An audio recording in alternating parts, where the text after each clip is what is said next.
All right. Hello, everybody. This is John Banda, and my guest is Mr. Zombie, Tafadza, and my co-host, Ngundu, is also available. He's on time this time. And this is episode 4 of the Banda Ngundu podcast. And it's still until... intro. Yeah, and it's done. Welcome everyone. Welcome back to the BNN. Oh wait. BJ. Welcome everyone to the NNBJ podcast. And no, BJ does not stand for blowjob. The fourth of the BNN Blowjob Network podcast with your host Nash and Banda, with our special guest, I guess, Zombie, the undead guy, or as he likes to be called, T.S Zombie, known as transsexual zombie. So yes, we are inclusive. We are an inclusive podcast. We do not discriminate.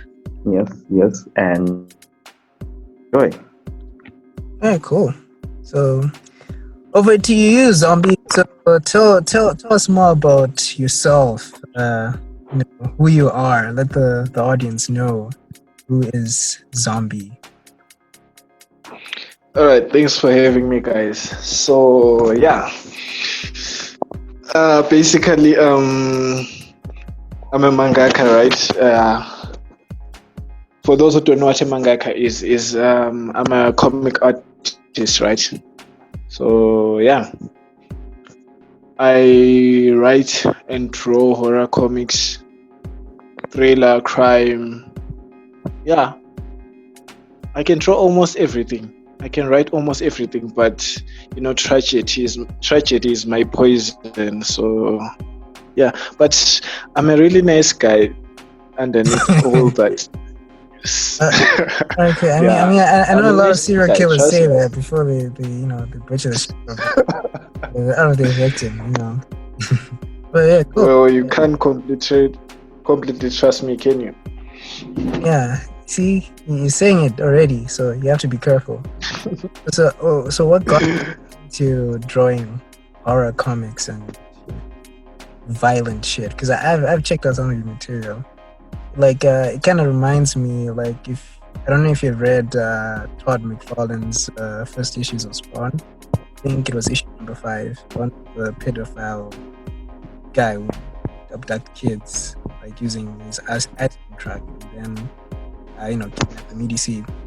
Like the same amount of rage that was in that chapter, like I can kind of sense it in your comics. So it's like, yeah, you really go violent. Paradox, from what I've read. So are you a violent person, or is like art like your avenue for expressing your rage? No, I'm not violent. As I said, I'm a nice guy. Okay. Well, honestly, when I was younger, I used to have some anger issues and all of that, So instead of taking it out on myself, I decided, to use art to vent. Okay. Which gave birth to horror comics. Okay. It's like your brand of horror is less to do with in horror you have like the stuff that's driven by fear, and you the stuff that's driven by, I think it's called the slasher horrors, or those horrors where it's mostly violence and like intense characters and like the human psyche, people clashing with each other. But the nice thing about, I think, for those who haven't read like your material, is that it does delve into the psychological, but it's not there for the sake of being there. Because like I have consumed like media, it's like vapid and pointless, where like people just get destroyed or killed for no reason, and it's like violence for the sake of violence. But I can say that there's a lot of rage in your comics. Yeah, but let's explore that. Okay, so when you were young, you were angry. You're now older. Wait, how old are you? 22. Oh, you're 22. All right, cool. Yeah. So I'm guessing this rage was from when? Like in your teens? Before you were like Yeah, actually early high school. high school. Yeah.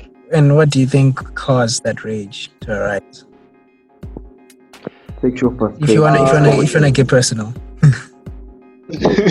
Okay, so usually I didn't like talking. I still don't like talking a lot, Okay. you know. So if usually when I got angry, I would let all that anger pile up, you know, and as a result, I became short-tempered, you know. But luckily, I never really hurt anyone. I was actually a danger to myself Oh, with all that rage, rather than okay. other people. I see. Okay. Uh, All right, cool. So, what was that, Nyasha?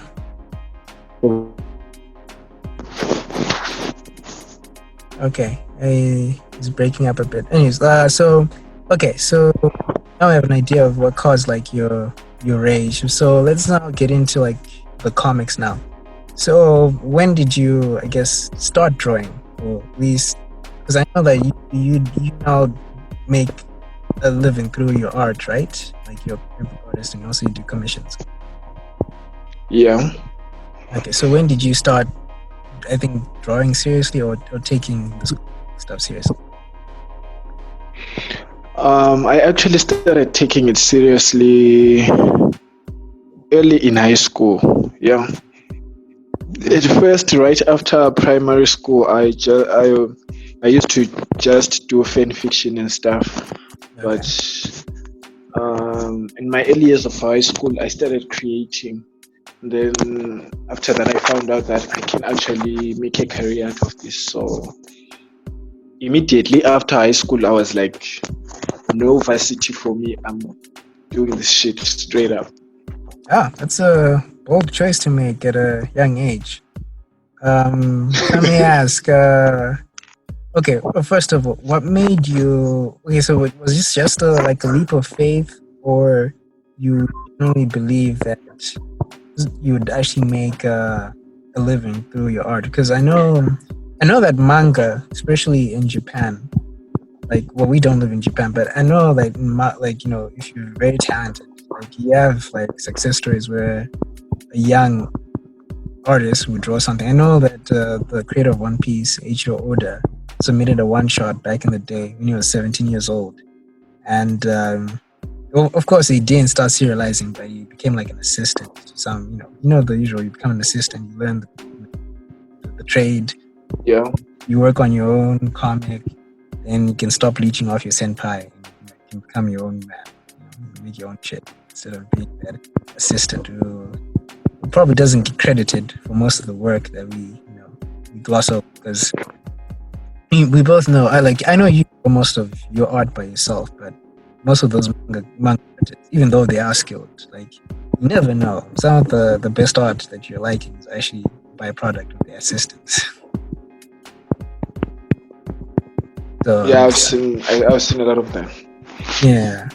All right, cool. Okay, so anyways, like, I guess I'm losing track of the actual subject. So, okay, so what made you, believe that you could do it? Because I know that you live in Zimbabwe.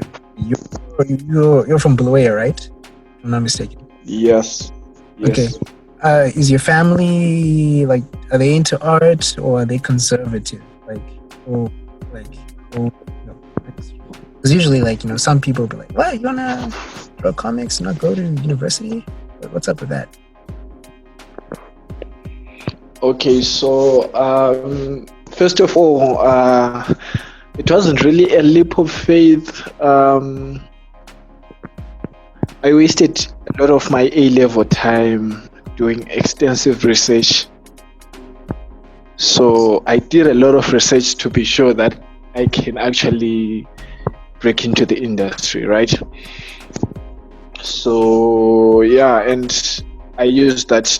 Soon after high school, I realized that I had to get a job first to get me off the ground so that I could be able to fund myself. I fully fund myself. No one else funds me. So yeah.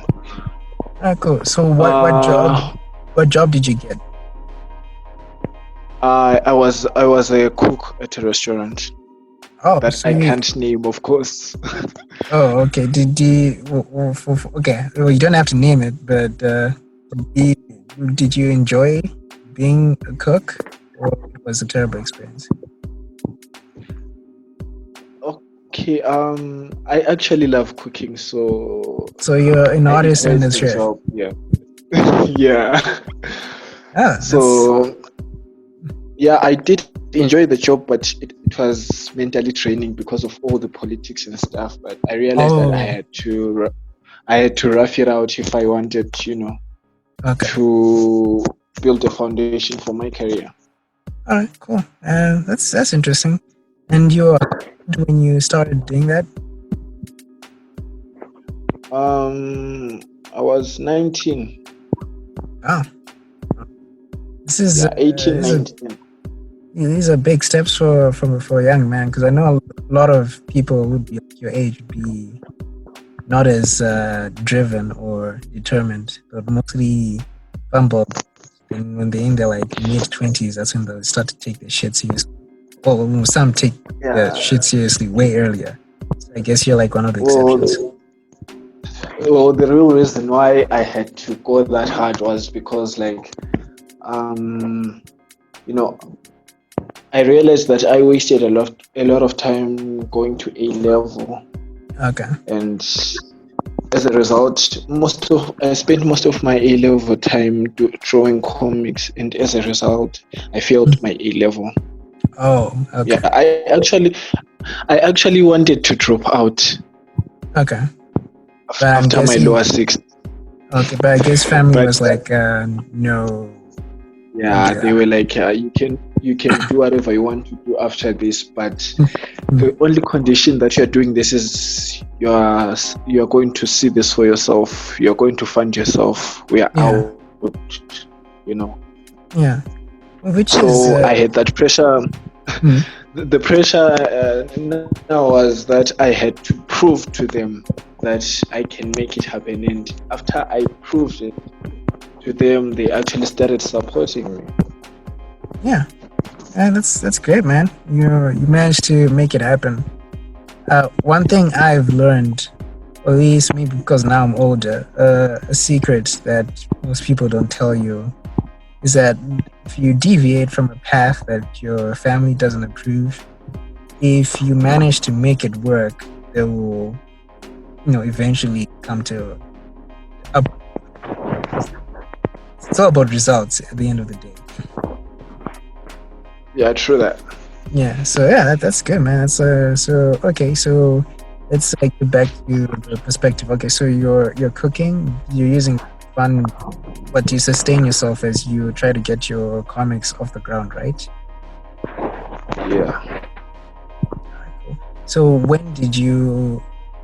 I'm pretty sure you no longer do that cooking stuff, right? Yeah, I actually quit the job a month after I released the first chapter of Paradox. Okay, when did you release the first chapter of Paradox? It was the 18th of January last year. Okay. Wow. Wait, okay, so right now, 18th of January last year. So that's 2019. So basically, yep. At the age of, you said you're 22, right? Right now? Yes. You turned 22 or you're turning 23? I'm turning 23. Oh, you're turning 23. All right, cool. So that means that yep. From the age of 19, sorry. So from the age of 19 to 22, you were cooking. Then January, that's when you dropped your first chapter, that's when you quit your job. Yes. Wow. Okay.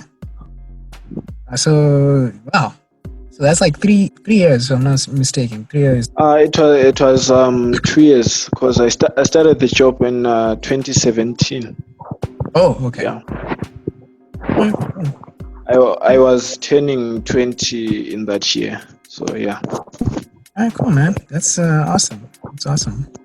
All right, that's interesting. Okay, so once you shifted from to drawing, because I noticed like you mostly draw by yourself, right? You don't have anyone assist you, like in your comic creation. Yep. All right, cool. All right, so let's explain how you ended up getting into Paradox. How did you come up with the idea? What inspired you? And during that time when you were cooking, the month you quit and started drawing your comics, or you posted your comic and you continued. Okay, so like actually the first 3 chapters of Paradox date back to 2016. Okay. Yeah, so I think most people can tell when it comes to the art that from the 4th chapter the art gets better, because the first 3 chapters they were drawn 2016, 2017. Okay. And the funny thing is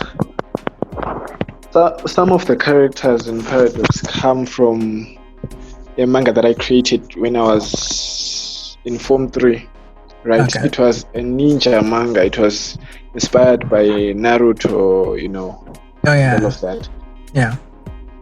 So Roko was the main character in that other manga. So when I started developing him as a character, that's when I came up with Paradox. So Paradox is actually a character-driven story. Yeah. Yeah. Because the more I developed Roko, I realized that no, instead of making this some ninja thing, because if I do say so myself, that story was a total Naruto ripoff. Yeah, fan fiction days. Yeah, so I realized that I can make, because he was a teen in that manga, so I realized that he looked good when he was older, and then I had to throw some dark shit towards him, and then I realized, wow, okay, this can be a standing story. And then I spent 2 years working on the story to completion. Yeah, it's a long time. Oh, not really a long time. It's pre-production. So when I published the first chapter, the whole story was now complete. So, but I never actually wrote it down. It's all in my head. I just have important points noted down. Okay. The whole story in my head. All right, cool. All right. So after you did all the pre-production, then so you said chapter 4 was the new material that you had, and the first 3 chapters were a byproduct of you drawing in 2016, right? Yes. Okay, so you said that the art got better. So how was the process of leveling up and improving your skill? Yeah, here's the truth, my guy. When you get better, right? I think just drawing one page becomes harder. That's the truth. Yeah, because people think that people think that when you get better at art, it gets easier, but it actually gets harder. Because now you've learned to do new things, detailing and all that stuff. So now it takes me longer to draw a page than it used to. Just one page. Yeah, I understand. Because now, you're applying new information just in that one page, and you're kind of going the extra mile. The way the layout is supposed to be done, the way this is supposed to be drawn, needs to be cohesive.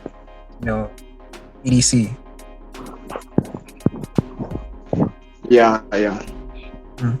So I have a question that I always wanted to ask. Have you ever, because I know that you're a solo man and you do things mostly. Have you ever considered partnering like with other artists, or at least maybe an assistant or someone who can help you with the drawing process?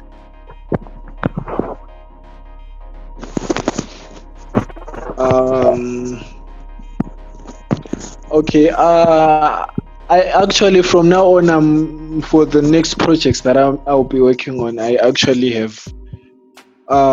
You've heard of Blood Sipper, right? Blood Sipper is actually a graphic novel adaptation of Sarah Blue Publishing's Blood Sipper novel. Yeah. Yeah. So I didn't write that, and then I'm also working on another project with another writer. So from now on, I think I'll be working in teams, but not when it comes to Paradox. I will never get an assistant for Paradox. Paradox is my baby. Wow. So the Togashi way of doing things. Yeah. As long as that quality doesn't drop, then we'll approve the solo work. Yeah, but maybe I'll have a few collaborations for Paradox here and there, because people are demanding some colored pages. So maybe one of the collector's editions will have a colored chapter or something. I'm still thinking about it though. Okay. That's cool. Yeah. All right. So, all right. I know that what's his name, Bill Masuku has given you high praise. I guess mostly for the speed of your rise to fame, or whatever progress that you've made. So what do you think about the respect he has given you? Well, it's overwhelming, really, because when I first got into the industry, right, I didn't really think that the comic book industry existed in Zimbabwe. Yeah. Up until I found out about Super. Then after that, I actually before I went into Paradox, I actually tried to intern for him. Oh. Then I did, and then he gave me some advice, and he told me I could do it solo, and I actually did it solo. So his respect actually means a lot, because he's one of the first comic book artists that I discovered here in Zimbabwe, and he's a famous dude. Yeah. That's cool. I had no idea you had interned for Bill. That's part of the information I had no idea about. So long did you intern? Never went through. It never went through, So basically what happened was I actually emailed him, and I was like, is it possible for me to work for Enigma or get my book published by Enigma, because I wanted to pitch Paradox to him, right? Yeah. Mm-hmm. And then he was like, we are not taking any publications for now, but maybe you can work as an assistant or something. So he gave me a short script, and then he asked me to it was some pitching process, so I didn't do quite bad. Okay. It was some decent work, but it wasn't good enough, so. Oh, okay. And when was this? Like in the timeline of your career? Was this this was before Paradox, right? Yeah, it was actually during when I was conceiving the idea of Paradox. Okay. Whilst you're still cooking ETC? It was a few months before I started cooking. Yeah. Oh, okay. So way back. All right. Yeah. All right. So you've had time to mold this idea into shape. Uh-huh. All right. All right. So, all right. So, give me like I guess you a story beat of how things worked out. Because okay, so when you posted the first 3 chapters in the series, how did you gain traction and like what happened? Because I know that you ended up at Comic-Con as a guest and you were like you had your own panel, if I'm not mistaken. Okay. So like when I released the first chapter of Paradox, I'd already applied for what do you call this? FanCon. Okay. Yeah, the Cape Town Comic Con. So Mm. I'd already applied for that, so when the first chapter of Paradox came out, I was unfortunate that I have a lot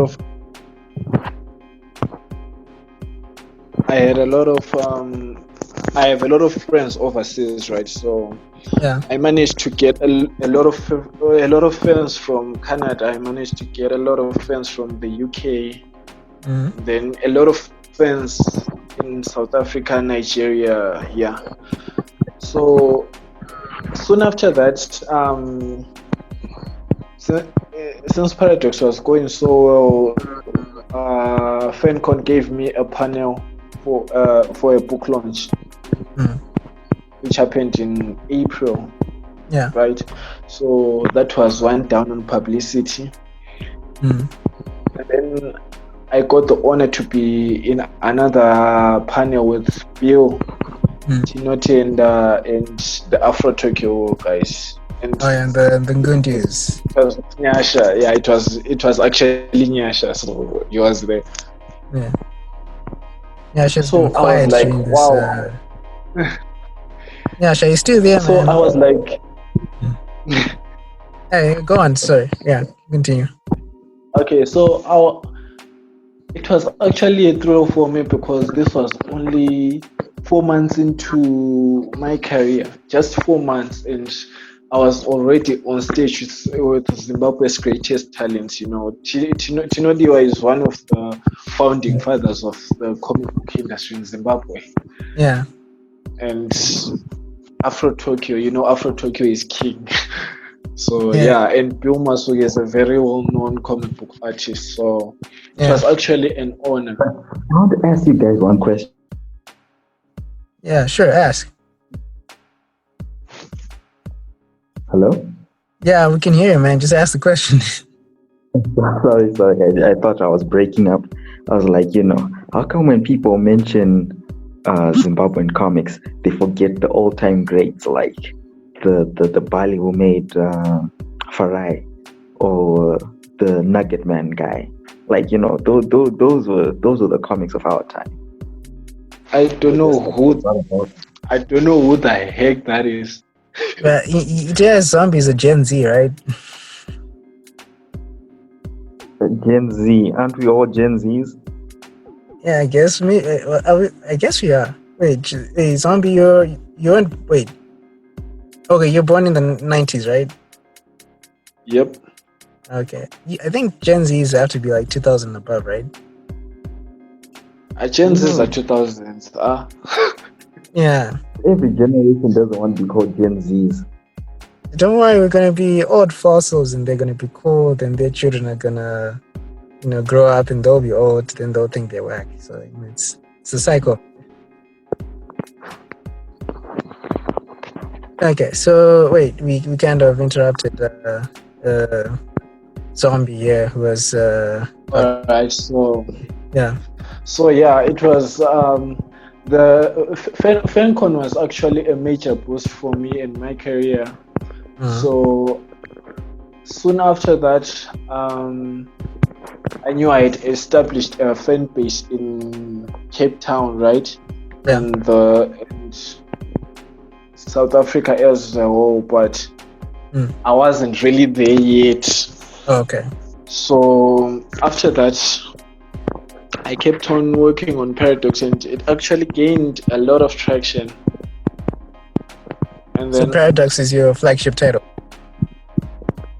Yes, it is.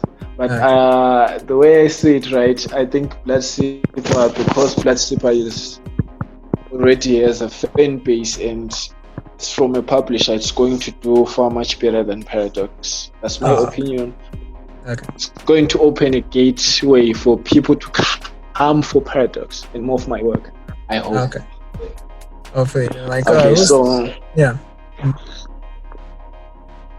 so like after that, it was Comic Con Africa, September 2019. Mm.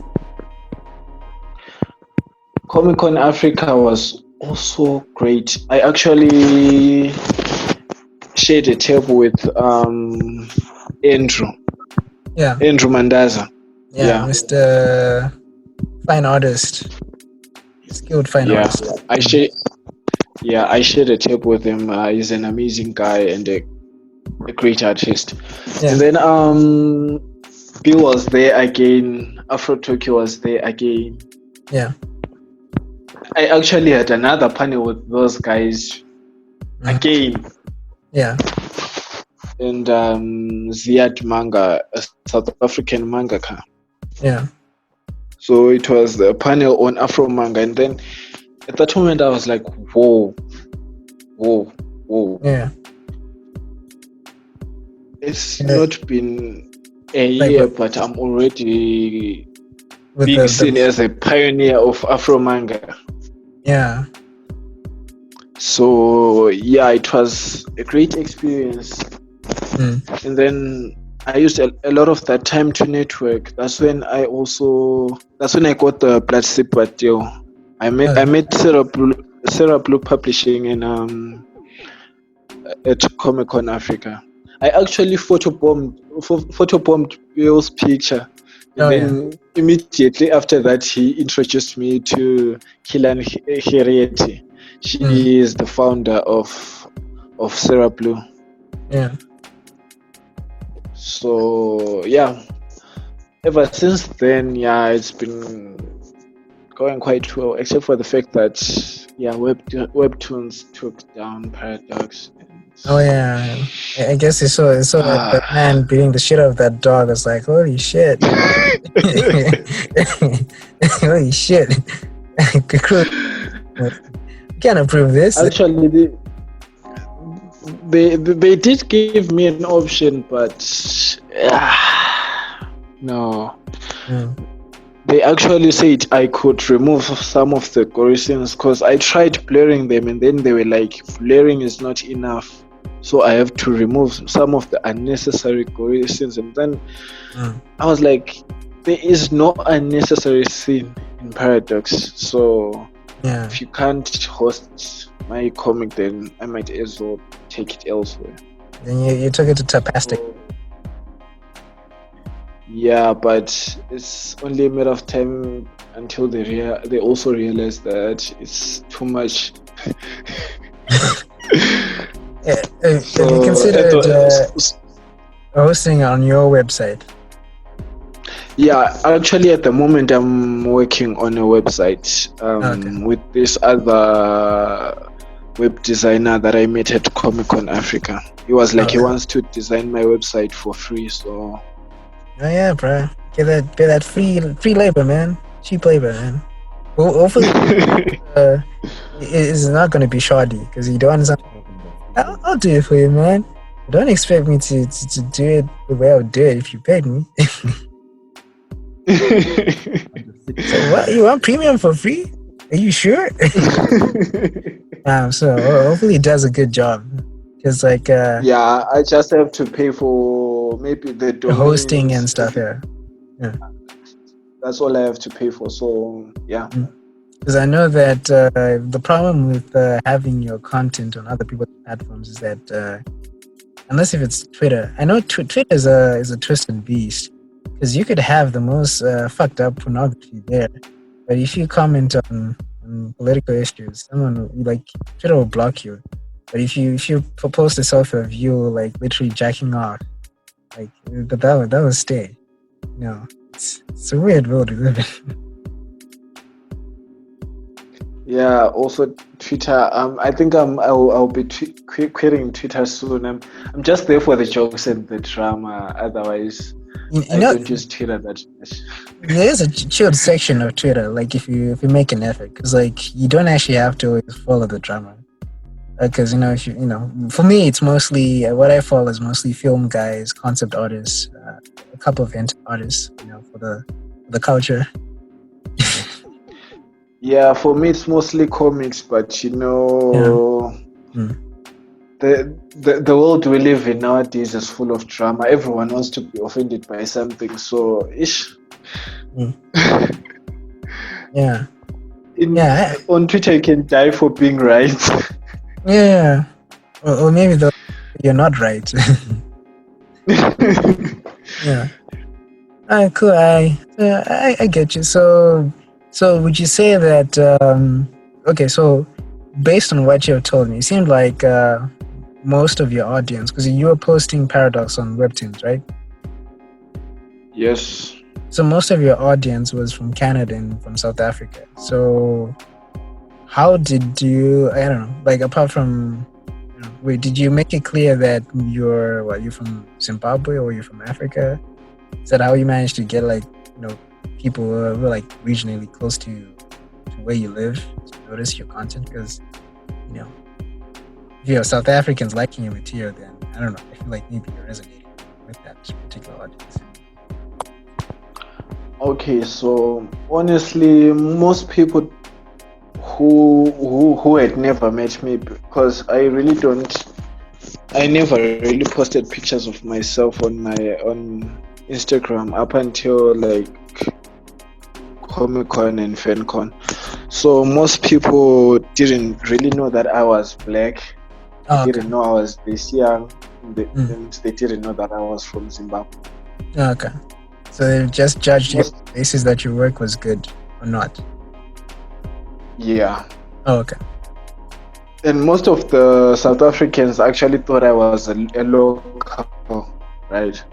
Okay. And because you're from Bulawayo, right? So you can speak. Can you speak Zulu or you can speak Ndebele, right? Yeah, Ndebele is my home language. Okay. And then I do speak Zulu. I do speak Sesotho. Okay. I do speak Setswana. So yeah. Okay. That's like that's more than me, man. You got like the quadruple, man.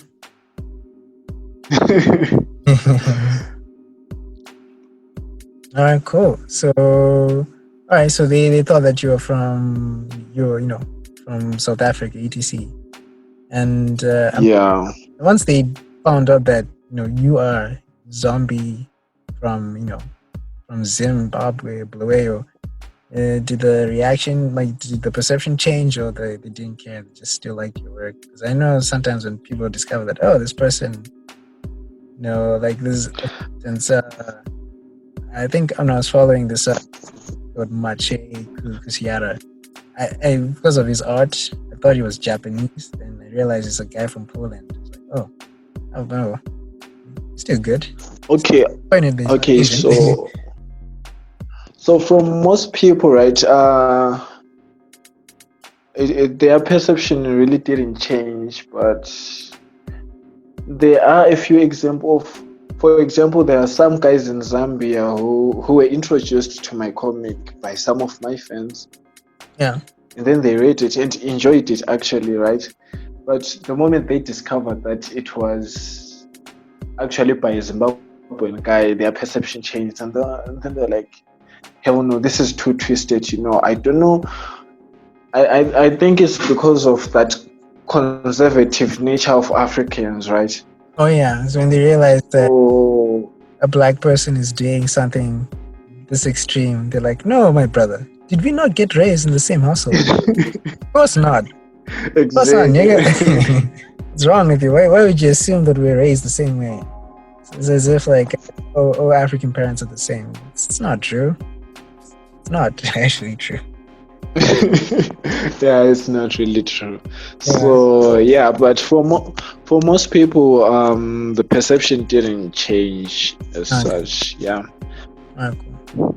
because the reason why I ask, because I know that as much as we may not want to take it seriously, but just knowing more about someone can have an either positive or negative effect on how you perceive them. Yeah, that's true. Like for instance, for the longest time when I was reading Demon Slayer, I had no idea that the author was a woman, because when you read the comic, like it feels manly, at least in terms of the shonen vibes, like manly testosterone. Yeah, it is manly. So it's like, wow, this was drawn by a woman. Come on. And maybe she's a bit of a tomboy. So that was my alarm. Yeah. I'm just saying that you could have just noticed that Demon Slayer was done by women. There are certain things that that women do better than guys, mangakas, in the sense of conveying emotions. Men mangakas, they can, but then if you want to feel like those deep feelings, like the real feelings, that's when that's how the female mangakas do it better. So from the get-go, I was like, this has to be a woman, because guys don't really put that much emotion into that. Loves in Naruto. I totally disagree, man. We've got really emotional Japanese men out there. They're being destroyed by their long working hours. So of course they're going to break in and express. But Naruto was super emotional. It was actually extra and unnecessarily emotional. Yeah, and also even Hunter, like the whole Gon. Hunter x Hunter, yeah. The Gon and Killia relationship was, they were real bros. Those were bros. Like, I guess them and of course the Alphonse and and Eric. But always Fullmetal Alchemist was written and illustrated by a woman. It's funny how you decided to join when you decided to talk about women in manga. Now people, thanks to you guys.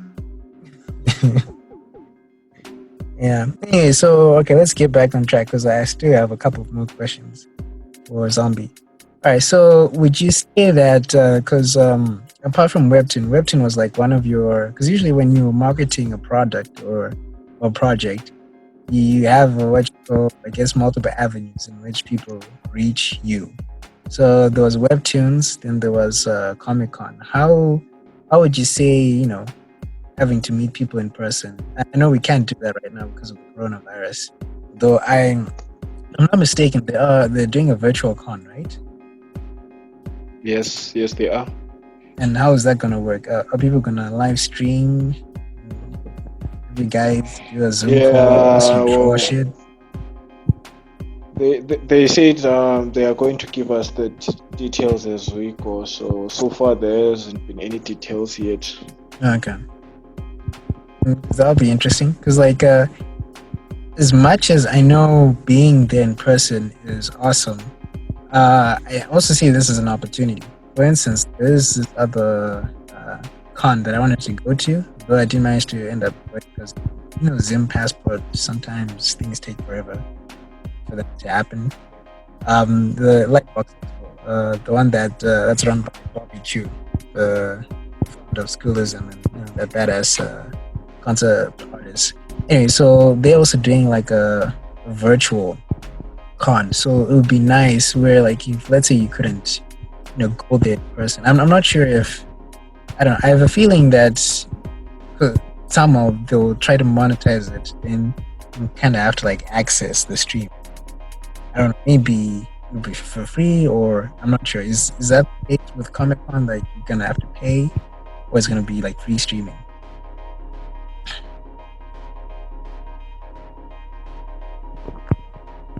Zombie? You have a feeling bad? No, I was asking, like, do you feel like people gonna have to pay, or it's gonna be like free streaming for like the Comic-Con South Africa? Yeah, no one has to pay. So for exhibitors who had paid already for their tables, and for like attendees who had paid for their tickets, you either get refunded or it rolls over to next year. Oh, okay. So yeah. Assuming that next year coronavirus will not have a resurgence. Yeah. Okay. So let's hope that it won't end up being 2 years. And you're like, oh, okay, so we'll have you guys the next 2 years. Then I mean, make sure you don't die during that time. Or someone will take your spot. Alright, cool. Anyways, I got distracted. So I was just asking, so how is like, that in-person stuff benefited you? Like going to cons, networking.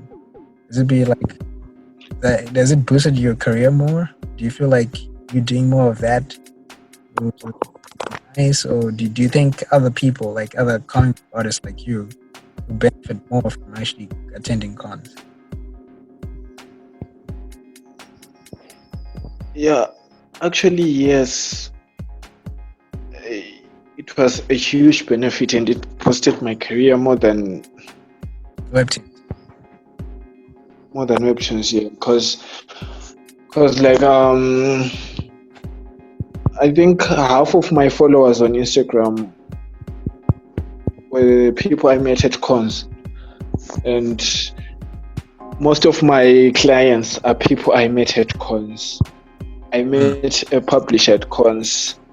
I have 2 deals. I have 2 projects that I'm working on that are from cons. And the most amazing thing about meeting fans at cons is not only do they share their love for you and your work, but those fans that you meet in person, once they get a hard copy of your work, like for example, everyone who got a hard copy of Paradox doesn't read Paradox online. They are now waiting for the second collector's edition to come out so that they can buy it. They want the hard copy. They want to collect it. So that's actually amazing. It feels good. It's good for my pockets too. Oh yeah, because that Webtoon says it's free reading. All right, so I'm gonna ask a controversial. Except for the ad revenue. Oh, the ad revenue. Okay, is the ad revenue a lot or it's decent? It's peanuts, right? It depends on how much subscribers you tapastic. The rate most people use Webtoons because it's the more popular one, so yeah. Okay, so I guess if any of your fans are listening, buy his books. It is even better. So guys, everyone is a fan of Zombie, buy Paradox, buy the second edition, buy the third edition. I just want to ask, hard copy or soft copy? Oh yeah. So during this, before I ask my controversial question, let me ask this first. So right now, if people wanted to physical, how would they get it? Do they go to bookstores or are they being shipped? I know that, I think in South Africa, there is now more movement despite the whole coronavirus. I think a lot of countries are lowering the lockdown restrictions because people gotta work. Yeah, so when it comes to Zimbabwe, right, I still haven't figured out the means of delivery, right? But in South Africa, I'm doing it's available at Reader's Den comic book shop that is in Cape Town, right? Yeah. And then for everyone else in South Africa, I'm doing a print on demand. Oh, okay. So when they pay for it, it gets printed and delivered to their house whatsoever. Yeah. No, that's cool. That's cool. All right, so let me know. So when Okay, go on. Go on. okay, so when it comes to Zim, I'm still weighing my options. It's just that I still haven't had someone out of Bulawayo buying it. So Okay. for now, I've been getting customers in Bulawayo, so I can easily deliver it to them. So yeah. All right, that's great. All right, so now to my controversial question. So you have noticed, especially when it comes to making African art or Afro art, you always encounter the so-called purists or people who judge you for not, doing proper representation of Black people, even though because you're also Black. It's like, hey, if you're Asian, you should tell Asian stories. If you're white, you should tell white stories. Although we both know that, mostly because those markets have a lot of content. You can have, Attack on Titan. Like basically those characters are like German, and like very like like those mangakas can tell any story they want. Of course, they'll Japanize it with whatever they want. But for the most part, like if you're like an African comic book artist or mangaka, if you draw a character or if you design something and it doesn't look Black enough, you get judged. So it's like, oh, it's a derivative. Why can't you make them Black, etc.? So I even noticed it because there's a time when I was, I think I posted Kuzangudu, like one of his, I think it was Monkey Gun, like the Afro-Tokyo dude.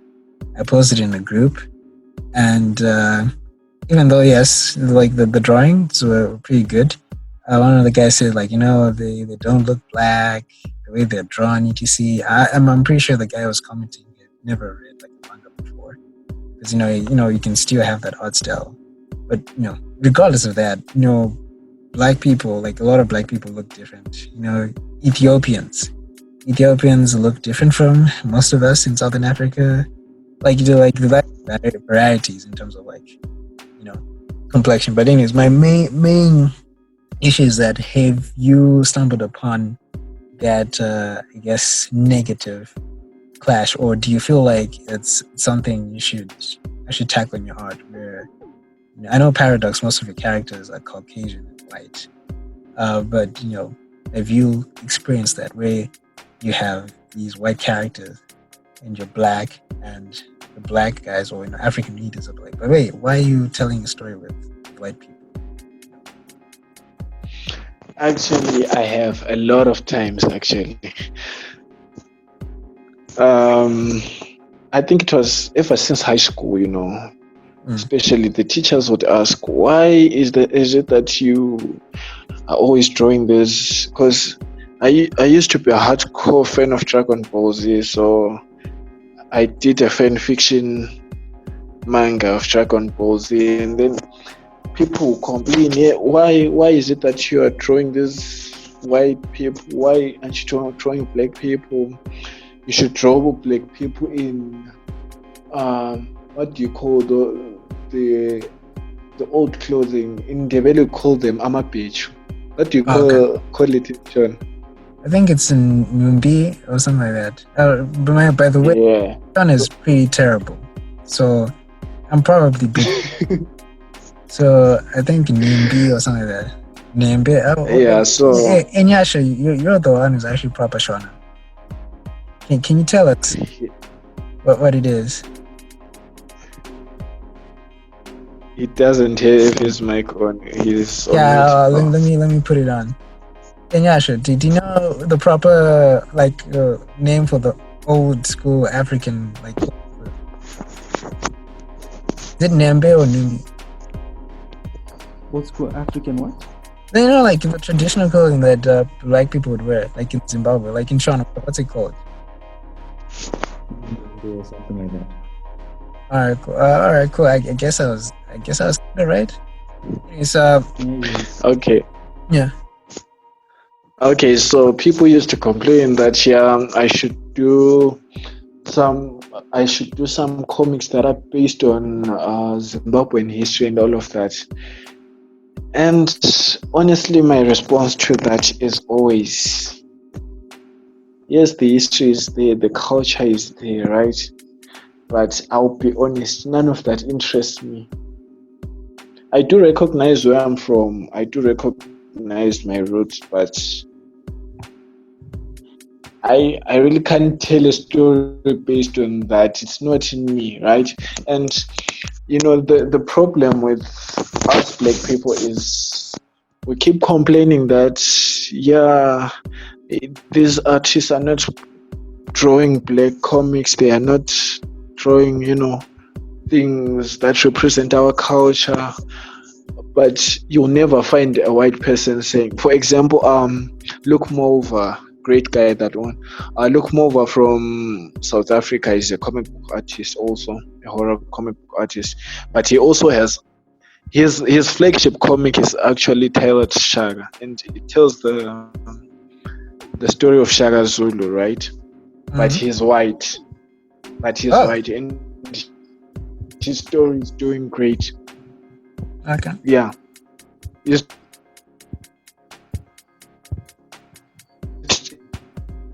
still there? You're breaking up, dude. Okay, this is... I think we're having a connectivity issue with the... Are you still there, dude? Probably he's gone. This is, we're talking about sensitive issue, and he just had to disappear. That sucks. Well, telling the tale of Shaka Zulu, but he's white. Why are you drawing? Why are you drawing? Okay, he's having network issues. I'm here now. Oh yeah, no. All right, cool. Well, was it like what connectivity issue? Yeah. All right, cool.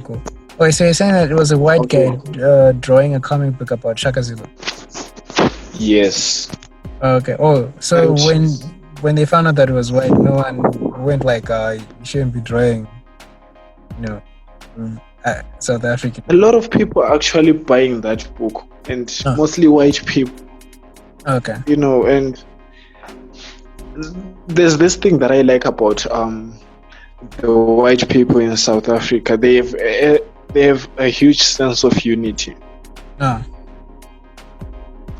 So as I was saying,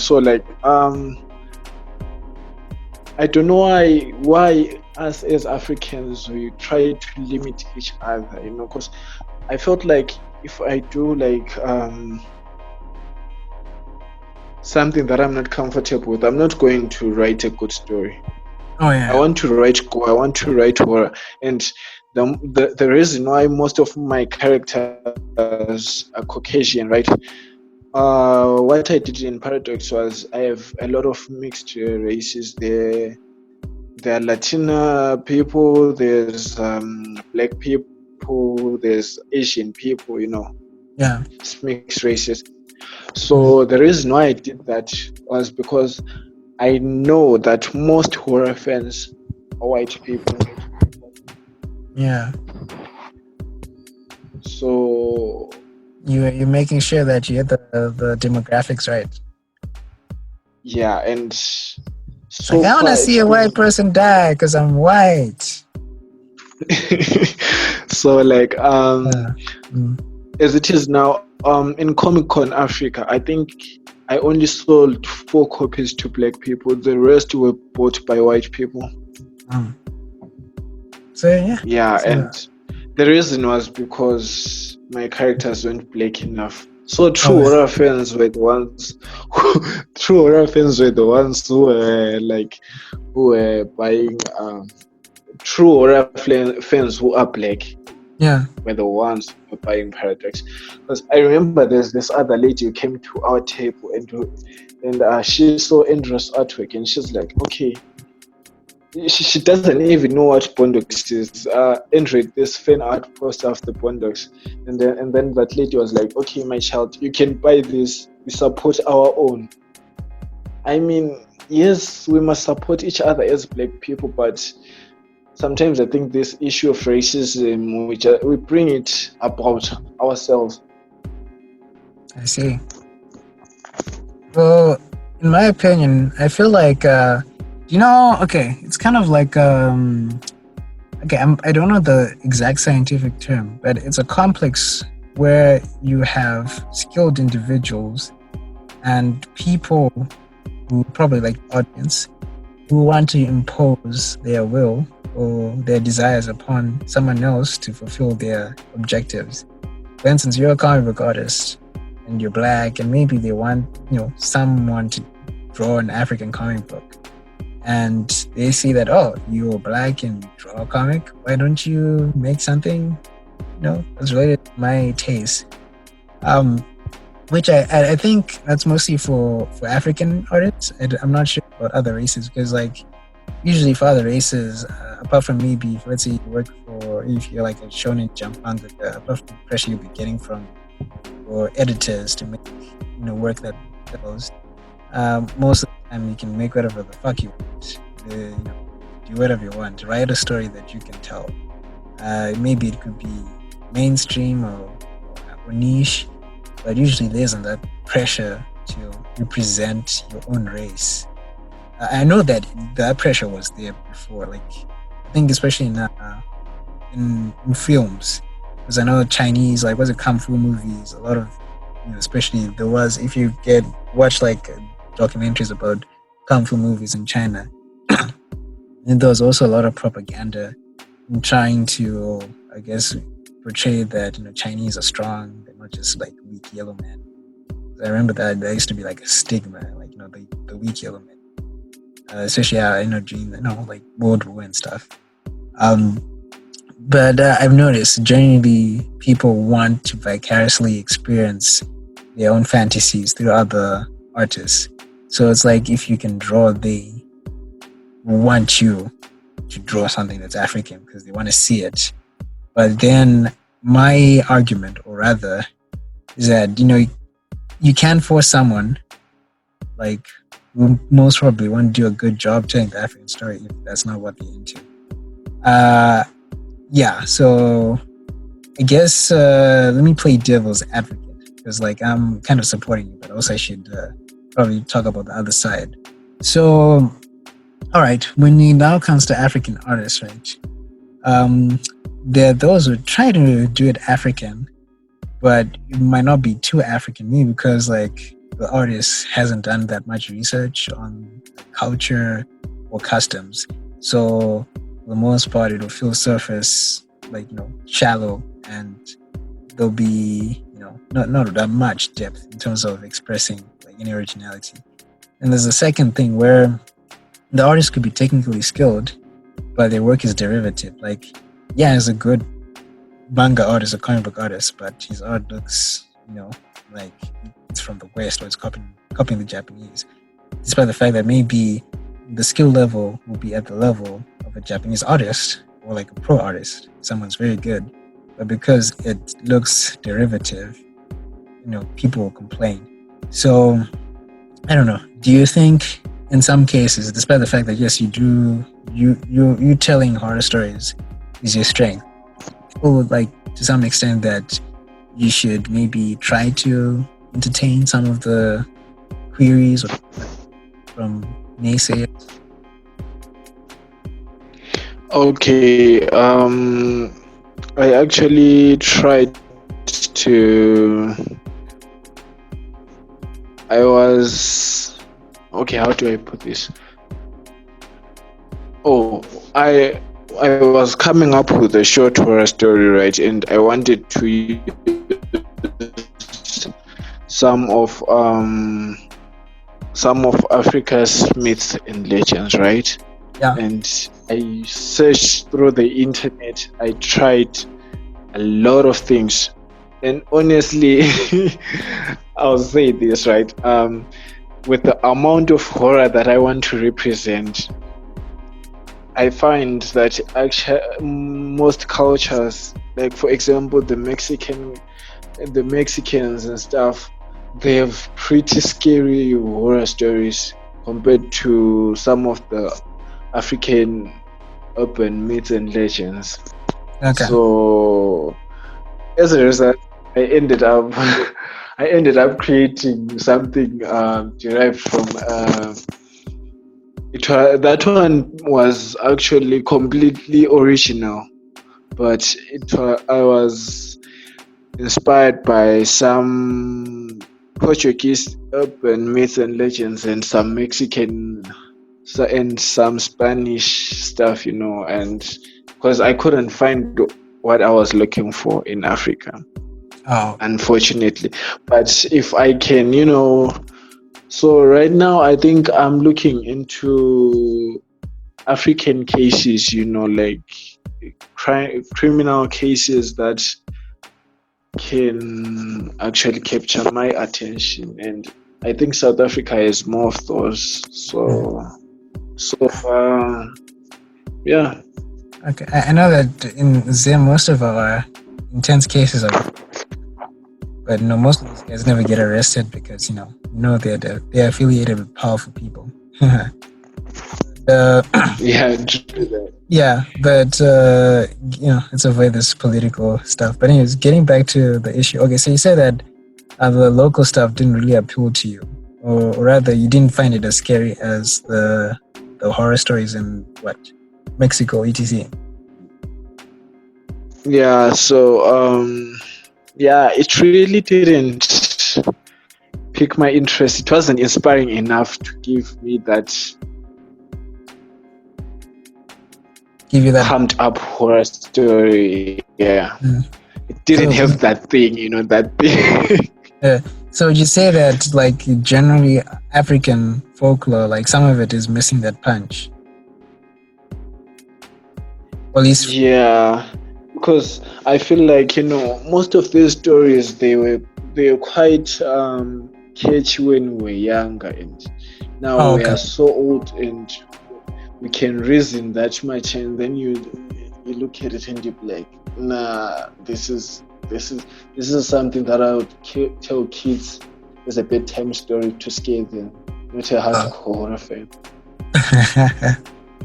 Alright. Because I want to disturb people. Yeah, I know. I know, because the stuff you draw is very violent, from what I've seen. Alright, cool. So I guess I get what you mean.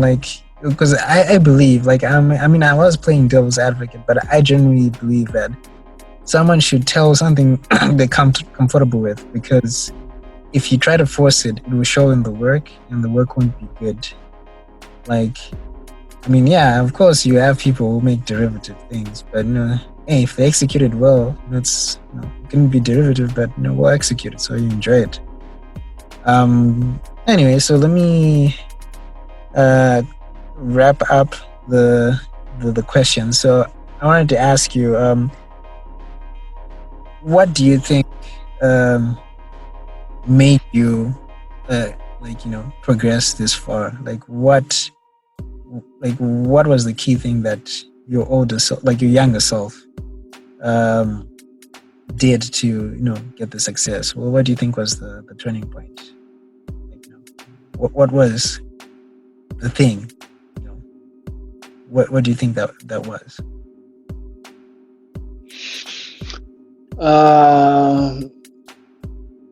I think I'm a really I come across as a very goal-driven person, right? A goal-oriented person. So I'm that type of a person who gets shit done when they need to get shit done. Okay. So you said you did. That was just it. Okay. It's a good thing. So far, who would you want to thank, at least for the in terms of people who supported you? Who would you want to show your appreciation, or a shout out, out of throughout your career? Well, there's a lot of people, but I think the most important are the fans. Okay. Yes, the fans. It's so hard when you are entering an industry, right? And you are just a newbie, and there's a whole pool of comics out there. There are a lot of comic artists who are super good, who are so amazing, and then you find out that people love your work and you're just a newbie. It's quite a thrill, honestly. So my fan support actually means a lot to me. But other than that, I think even though they might not know this, I always give a high level of respect to T.S Kupo. Oh, I was highly influenced by that guy, honestly. okay. Yeah, T.S Kupo really influenced me. But then there's Mark Reilly. Oh yeah. Those guys are The not guy really with popular, the YouTube channel who teaches how to draw manga. Yeah. Okay. Yeah, I learned a lot from Mark Reilly and Lisbeth Jimenez. So yeah, and then yeah, other than that, it's my friends and family, the support, and the comics post community. Cool. It has been a great deal of help. So yeah, Giving a lot of shout outs to everyone. Yeah, if I started listing all the people that I should list, I would never finish. So yeah. So before I ask you my other question, I will say that at least from what I've read, because I know like your art, especially from the first 3 chapters, like the quality transitioned and got better and better. But what I will say, at least as far from what like I've read from Paradox, is that it does meet one criteria, which I think is good to have in any comic or manga. Like your characters have their own voice, and also when you read it, everything just flows. Like I guess I would say it's well written or it's very readable. Like you don't struggle. Like some comics, like even if the art is well done, like apart from paneling, if the way it is written feels stale or uninspiring, like you feel it and it's very prevalent. But with the way you write your characters, like of course there's a criminal tone to it, criminal thriller tone to it, but like your characters, they have their own, like, so like I think it's one of your strengths. It's like it's your comic is easy to read. I don't struggle. I can easily get engaged in the material. Thank you so much. Yeah. The trick to that is usually I don't write the dialogue down. I actually record it on my phone. I record the conversations, so what's that? It feels natural. Yeah. That's cool. It's this kind of like doing what's it called? The impromptu dialogue, like for a film, like especially like sometimes when you write it in your head, right? You're not accounting for instance, like if you're casting an actor, maybe they have an accent or they have a way of delivering lines, or even the way they behave or the way they look won't sound right when they say it. It's like imagine, let's say we got Arnold Schwarzenegger or Vin Diesel saying something effeminate. Like, I don't know. I'm pretty sure you'd cringe. You're like, yeah, but like, make something that works for a particular character, then yeah. But that's interesting. And I didn't know that that's your process. But yeah. The real reason why I did that, right? When I imagined Paradox, I never imagined it as an animated thing. If it ever gets a TV show, I always imagined it as a live action TV series. Oh, okay. So you move out of that anime bullshit. Yeah. Because anime people, the way they talk.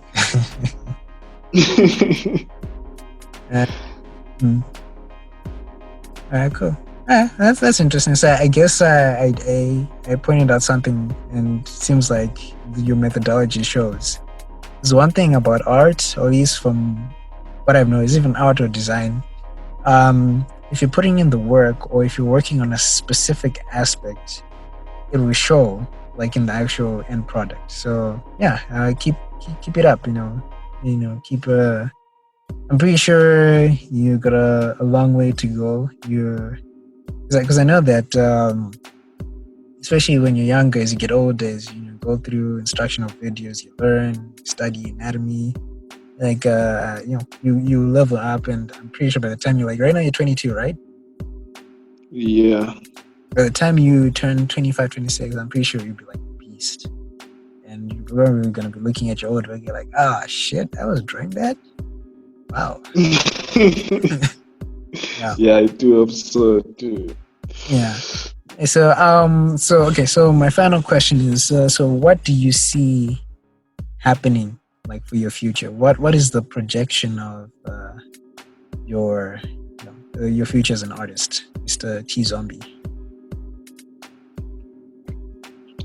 Oh, I always love this question because I always say this.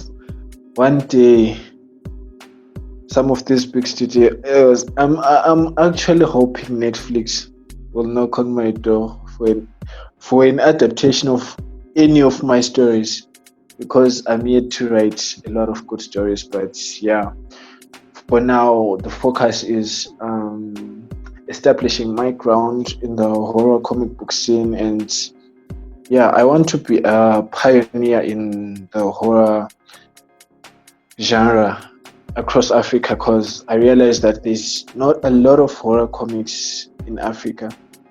Yeah, there is some in Nigeria, and then in South Africa, I think Luke Mova, the guy who does the Shaka Zulu comic, he has a horror comic that is titled Sunday Slave. Yeah, other than that, I don't think I've never met anyone else who does horror comics. Oh, and there's also you. How could I forget? There's also you. Well, we're still working on the project, but so basically, so Bloody Mika, which is the project he's talking about, is okay. I'm doing a what's it called? A shameless plug to my own shit. Yeah, it's okay. It's fine. Yeah, so it's a project that I'm working on. It's basically like a supernatural action horror. I guess you call it a dark shonen. Like the same way you'd say Fullmetal Alchemist is shonen, but it's dark. It's not like typical.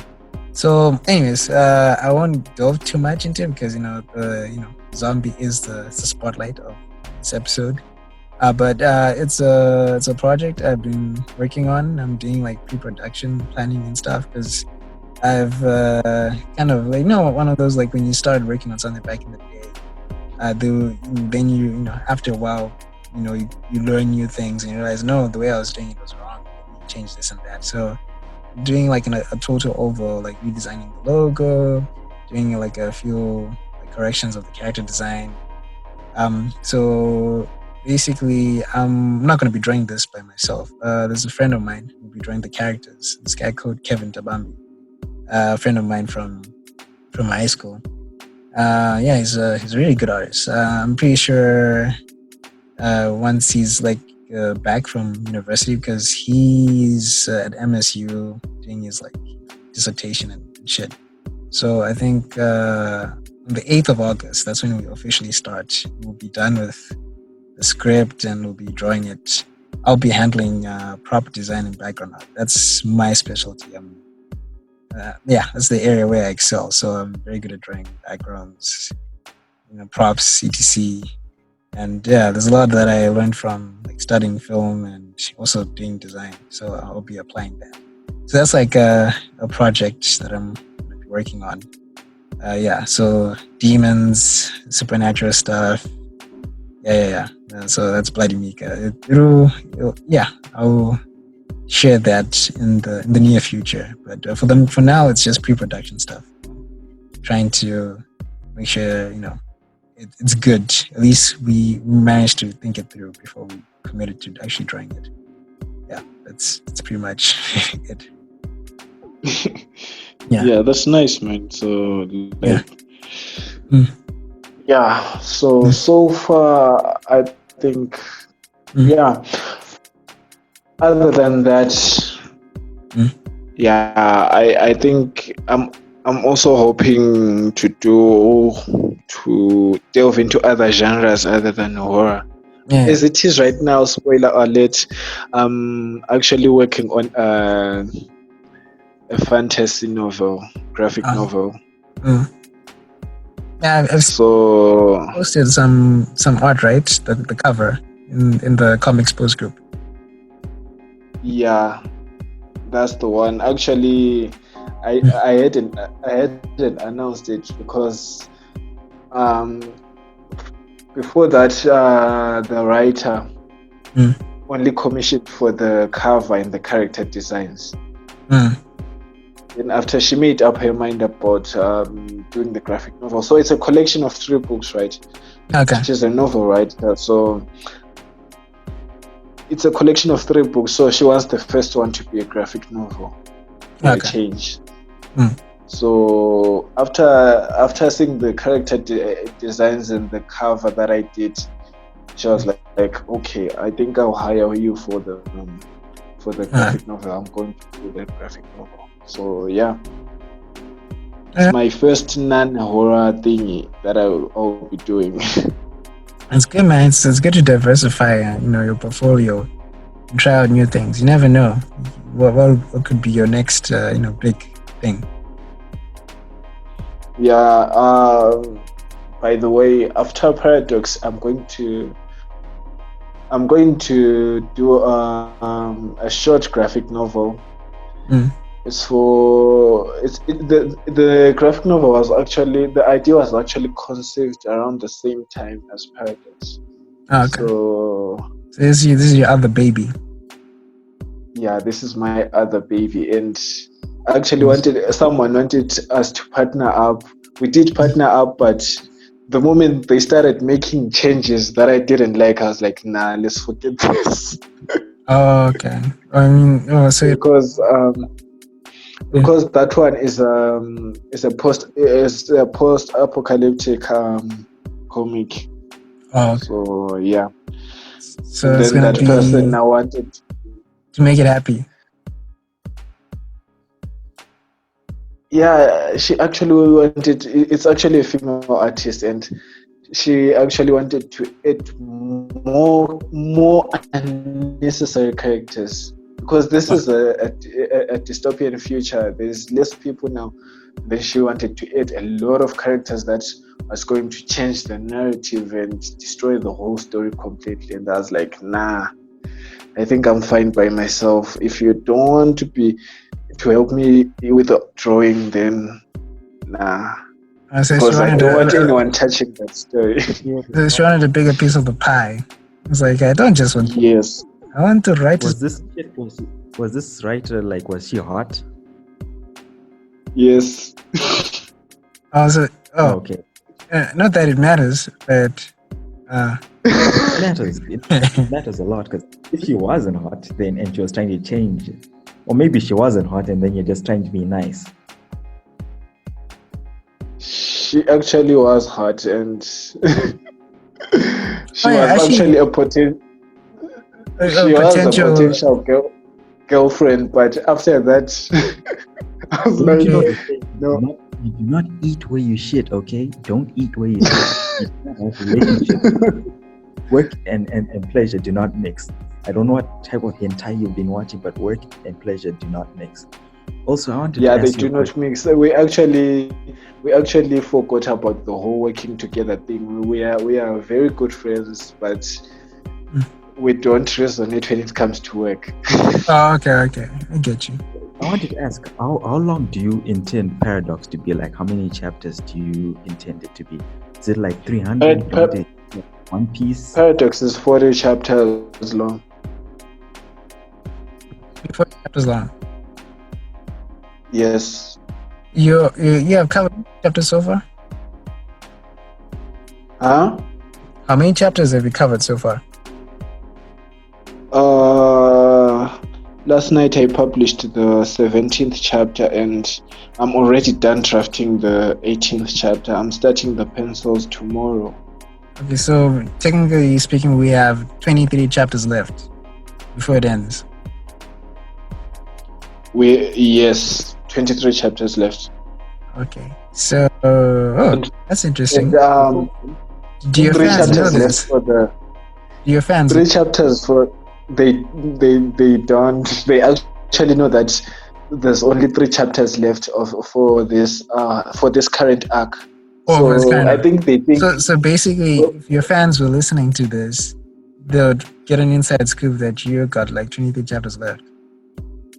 Yes, because for now I think they are thinking that after these 3 chapters that are left are out, it's over. Oh, okay. But no, it's not over. It's not over just yet. Nah. Alright, cool. Oh, I guess there's still a lot of missing things. I'm pretty sure you know that there's a lot of missing stuff and unanswered questions.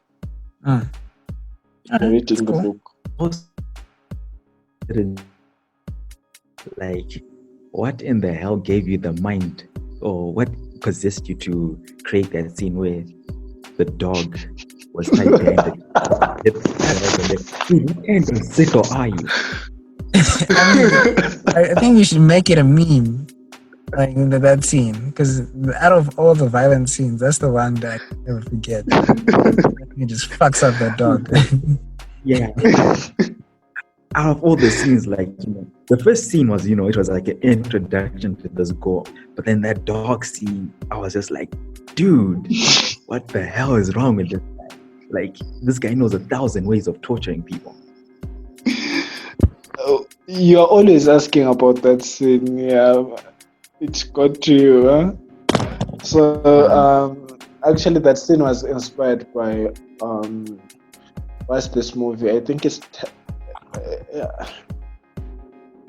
titled Loving Pablo. Okay.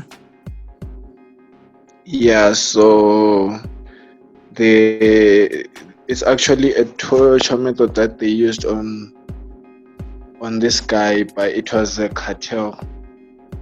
Yeah, so cartels are rough, my guy. So yeah, that's what happened. So I was like, man. Actually, when I first saw that scene, I didn't think I'd have any use for it. But later on, I was like, I think this is quite an interesting way to kill someone. And it was. Okay, they sound. Yeah, you sound like a sick right now. Alright, so. This guy. Yeah, so, anyways, it's kind of getting late. So, I want to wrap up the show. Pretty sure you're busy and you've got like a lot of work to get back to. I'm sure once we're done with the stream, you're drawing, or are you gonna go to bed? Or joke I was actually drawing this entire time.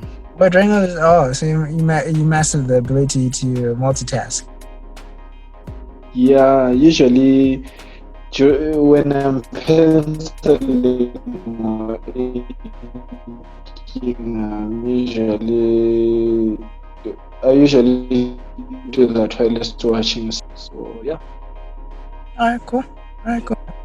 Anyways, I think Nyasha, do you have any more questions you want to ask him before we? Got a few questions. Get issues and sick to calm your nerves, okay? Secondly is it's actually another question, like, if this thing is ever to be made into an animation, how many episodes are you seeing? Because from the way it's laid out, I'm seeing maybe a 12 episode animation. Yeah, for the current arc, I'm also seeing like 12 episodes. So I think if it was to be animated, it would have two seasons, each 12 episodes. So yeah. Oh, okay, yeah, because that's how when I was reading it, that's how I was kind of envisioning it. Other than that, I don't think I have any, my co-host kind of, took the lead in most of these things. So all the questions that I wanted to ask, probably he has said them already. The ones that I was going to ask were going to be, too non-PC or non-PG for our child-friendly audience. So today I kept my mouth shut, and I am proud of myself. You guys should be clapping your hands. Well done. Well Damn it, clap. done. You're a bunch I of can't. I'm haters. holding a pen. Yeah, and I'm holding my dick, so I'm not gonna clap.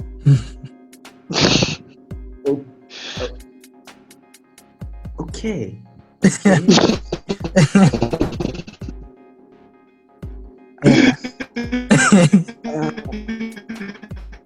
Okay, fine. Okay. All right, cool. So, anyways, I guess let's call it a night. Thank you, everybody, for tuning in. This is the Banda Ngundu podcast. Good night. It does not stand for blowjob.